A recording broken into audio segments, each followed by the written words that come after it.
Paz e luz, que a paz de Deus te abençoe. Que o Senhor Jesus te ilumine. Vamos falar acerca das seitas judaicas, ou grupos que são considerados seitas judaicas. Vamos lá, os fariseus, que eram o grupo mais conhecido e que bateu de frente com Cristo Jesus, os saduceus, os essênios e os zelotes.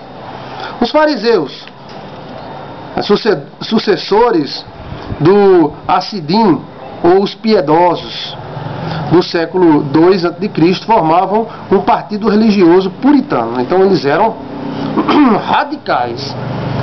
Seu principal interesse era a observância da lei, crua, cruel e seca. Eles conferiam igual valor à tradição dos anciões e às escrituras sagradas. Criam na existência dos anjos e demônios, criam na vida após a morte, davam grande ênfase a aspectos práticos dos seus ensinamentos, como a oração do arrependimento e as obras de assistências. Embora poucos em número, sua influência social e política era considerável. Olha só, a maioria dos escribas, porque os escribas eram aqueles que escreviam a Bíblia da época, a maioria dos escribas vinham dos fariseus, né? Porque um escriba podia ser um fariseu, um escriba podia ser um zelote, um escriba podia ser de tal família, e geralmente eram famílias. E quando não eram famílias, eles tinham uma espécie de batismo ou ritual para entrar na sociedade deles. A maioria dos escribas pertenciam a este grupo.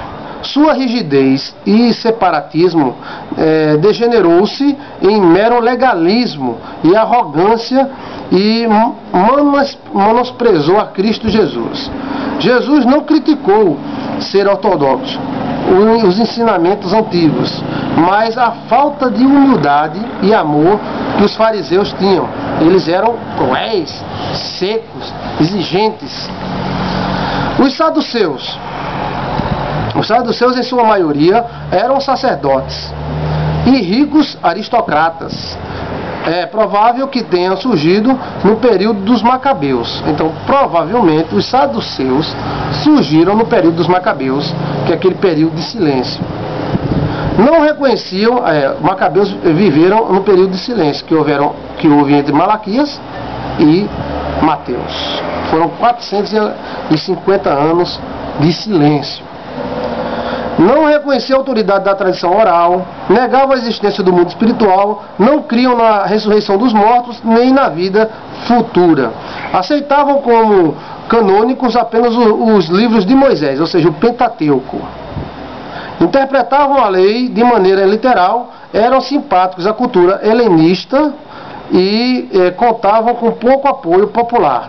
Eram reconhecidos adversários dos fariseus, ou seja, fariseus e saduceus não se davam. Os essênios, eles habitavam em montanhas e eram radicais.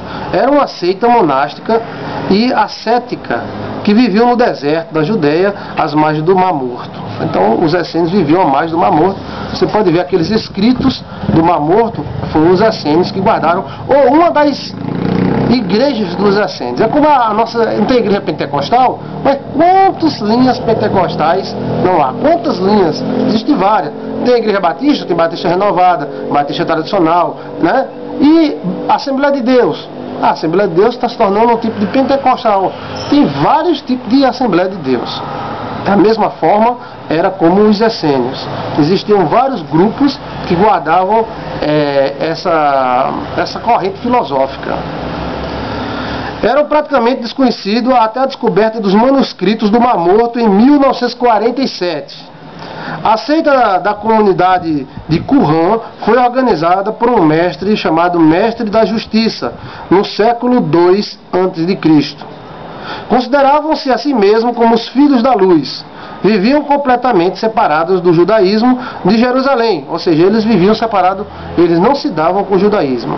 Existiam várias correntes filosóficas dentro do judaísmo, né? Então eles aguardavam o dia da batalha final, eles falavam muito em batalha final, quando então haveria eles de obter a vitória sobre os filhos das trevas. Esperavam a vinda de dois Messias, um sacerdotal e outro real, ou um que combinasse ambas as funções. Eram radicalmente dualistas em seus conceitos.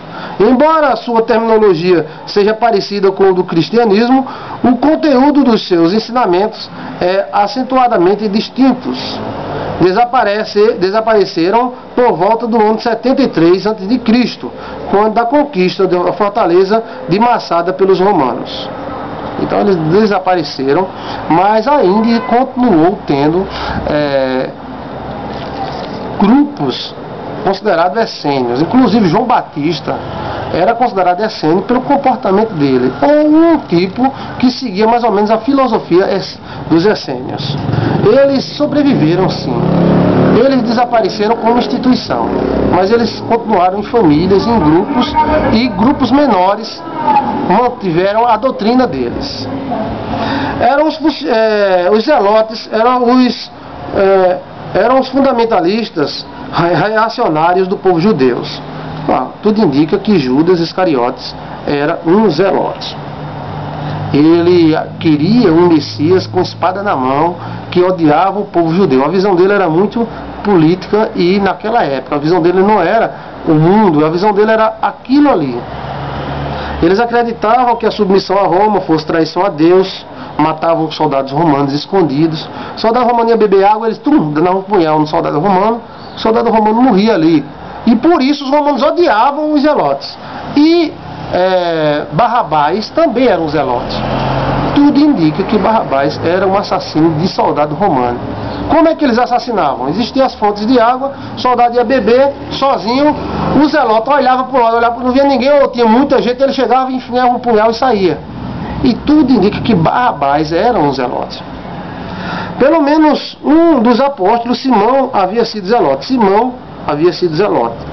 Há desconfiança que Judas Iscariotes era um zelote. Foram eles que provocaram a rebelião que culminou na destruição de Jerusalém no ano 70 depois de Cristo.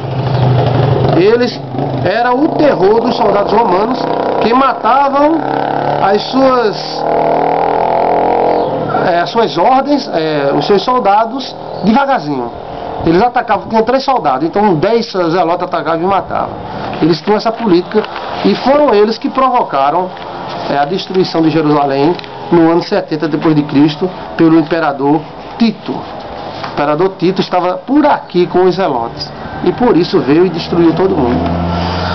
Bem, meus amigos, eram esses grupos considerados, porque eu não digo seitas, considerados seitas, porque esses grupos não eram um grupo assim de 10, 15 pessoas, não. Esses grupos eram grupos enormes, tinham centenas de pessoas, e moravam ali, outro acolá, um no Rio de Janeiro, outro em São Paulo, ou seja, eram longe as distâncias. Não chegava a tanto, né? Estou exagerando um pouquinho, mas chegava a 200 quilômetros, 150 quilômetros, um do outro. Esses grupos eram basicamente familiares, e eles tinham as suas crenças e tradições. E existiam diversos outros grupos religiosos dentro da nação dos judeus. Na verdade, muitos líderes da religião hebraica, eles fundaram suas próprias religiões. É como hoje. Existe uma igreja evangélica só? Não. Existem centenas de correntes filosóficas dentro da igreja evangélica. Existe uma igreja católica só? Não. Existem centenas de correntes filosóficas dentro da igreja católica. Existem vários franciscanos, os carmelitas, os jesuítas, os beneditinos. Os beneditinos estudam muito, os franciscanos não gostam de estudar. E esses grupos são diferentes demais. Inclusive na história da Igreja Católica, houveram muitas guerras, houve muitas batalhas entre esses grupos que não se davam. Em Israel, naquela época, era do mesmo jeito, se não fosse pior. Porque diz o ditado: junte 2 judeus e terás 3 opiniões.